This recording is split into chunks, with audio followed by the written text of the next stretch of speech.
This is the invisible work that the mom is doing in order that dad can go out and look like a hero in the community because he's doing all of this stuff, right? But no one's looking at the mom and going, wow, in this relationship, you're the hero, because Right. that's a thankless task. I'm going to say yes on that. Good job, Bri. That is good stuff.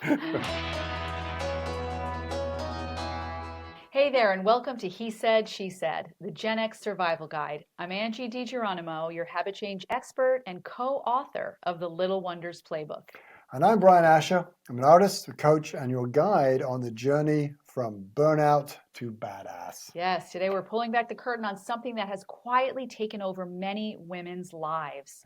In fact, I'll give you dollars to donuts. It's affecting you right this minute. Well, we're exploring how to untangle yourself from this insidious web, because if this is your second half, we want to make sure it's your better half. Yes, and what is this insidious web, you ask?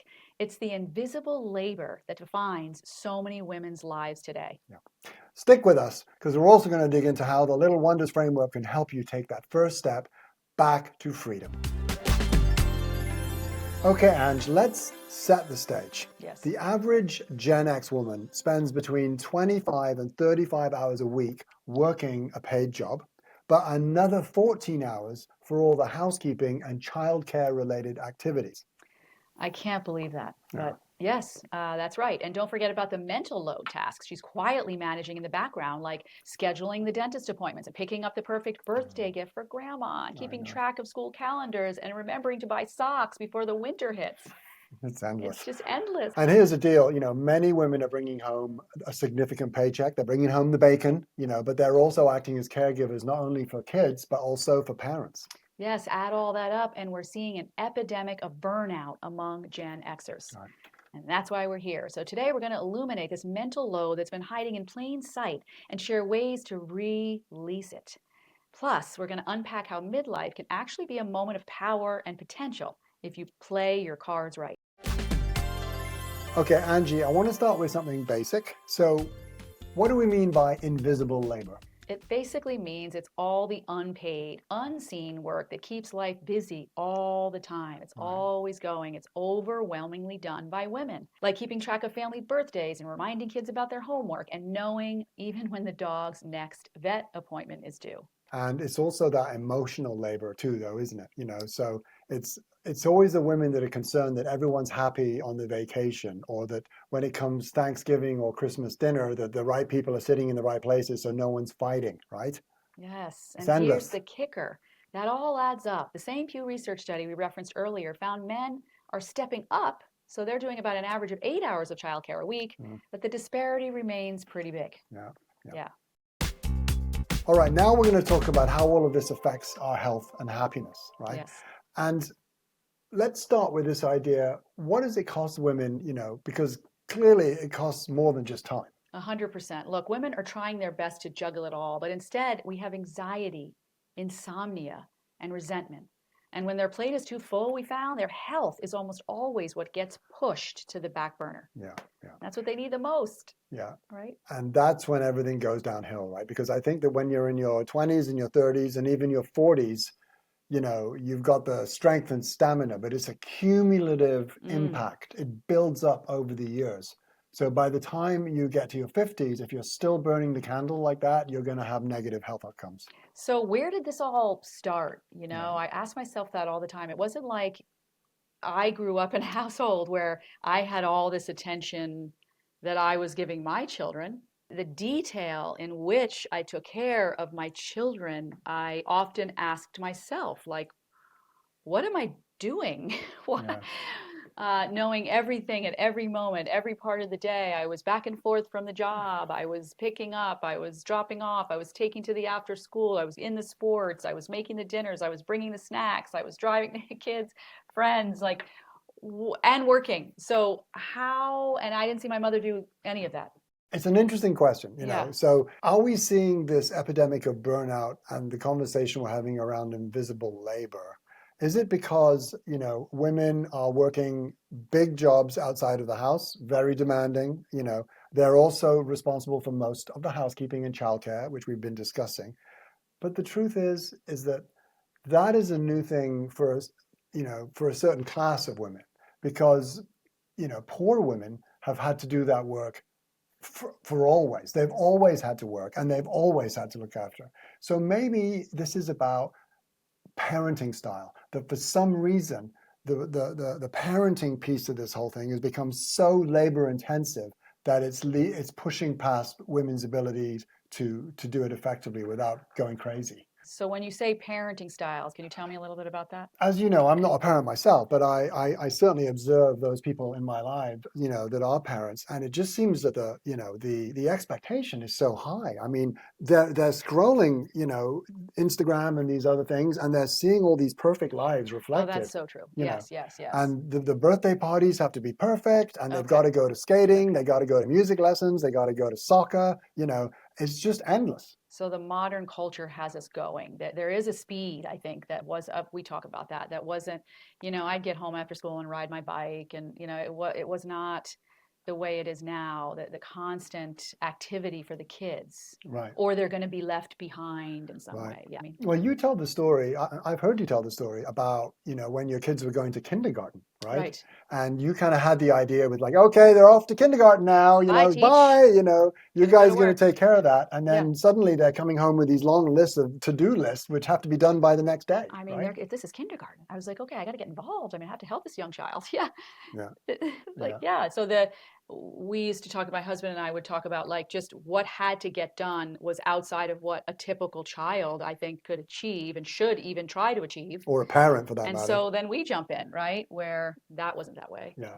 That Yeah. wasn't that way. It's the Pinterestification of Oh, parenting lifestyle. Everything has to be right. perfect, and it's just an endless list. So here's my second question, right? Mhm. Is that where is the partner in all of this?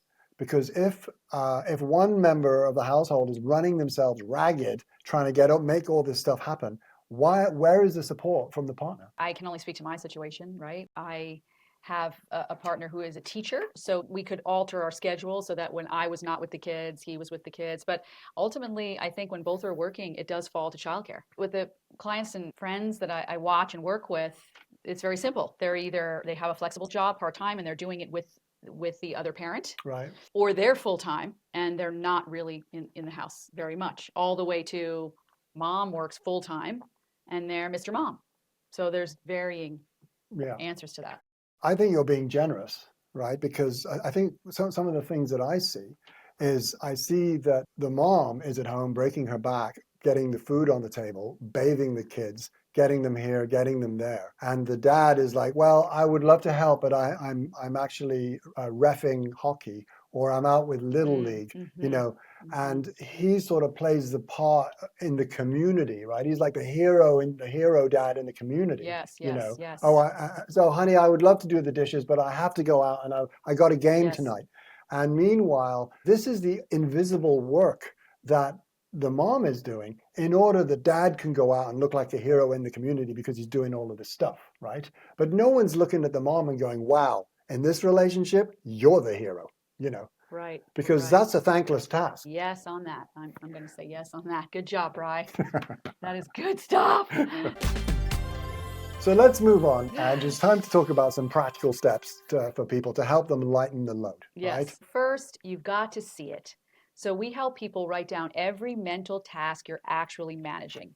And I guarantee you it will shock you. So it's not just a mental task, though. I mean, it's actually everything that you have to do. If you write down all the things that you have to do, it's going to be a long list, gosh, right? Yes, yes. And that's when that's when you get clarity Yeah. about, the next step, right? Right. Which is, okay, let's start editing this. Right. I think we'll be exhausted if we start writing. I think we have to voice memo and just talk it out, because if I start, it's just too much. Right. It's about simplifying, isn't it?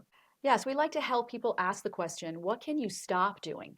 This perfectly curated life is about editing and not having things pile up. So maybe it's about switching to the electronic birthday card or ditching the Pinterest-worthy party decor, like let go a little bit. And we've covered this in another episode when we talk about perfectionism, that everything has to be just so. And I think that is a big message here. I let it go. Okay, the dishwasher doesn't have to be done perfectly, and there doesn't have to be hospital corners on the beds. I mean, right? Let it go. Right. Focus on what's important, right? Yes, if that's possible. 100%. So let's talk about this other thing, which is another topic we come back to, and that's this communication piece, right? You got to be clear about what you need from other people, because if dad is out coaching Little League and you're working your fingers to the bone, maybe it's time to have a gentle conversation about that. And spelling it out can be awkward, right? But honestly, you've got to talk about this, and you've got to start delegating some of the tasks that are still on your list that are basically making you ill. Right. Like, yeah. So communication with the partner, number one. But in our busy lives as parents, it's okay. We used to say this all the time. It takes a village. You can Right. lean on a neighbor. You can call a friend. You can have a play date where, one nanny is taking care of 3 kids. Like, Yeah. how can I do less? What can I take off my plate so that I can have some of my own time? I really feel like this is why 50s is so hard. We literally get to 50 and we're like, who am I? Like, where is the time?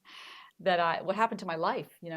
We start asking these bigger questions for that reason. So lean into however you can be helped in your community as well as in your home. And it does start with that conversation, having that conversation with your partner. Yeah, I love that idea that, it takes a village, Yeah. right, to do it. So it's cool to delegate stuff and lean on your support networks. Right. But, the other part, which is you got to own your own partner, right?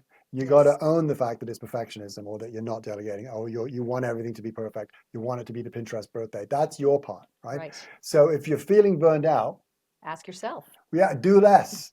Do less, right? Because you run your own schedule. That's you.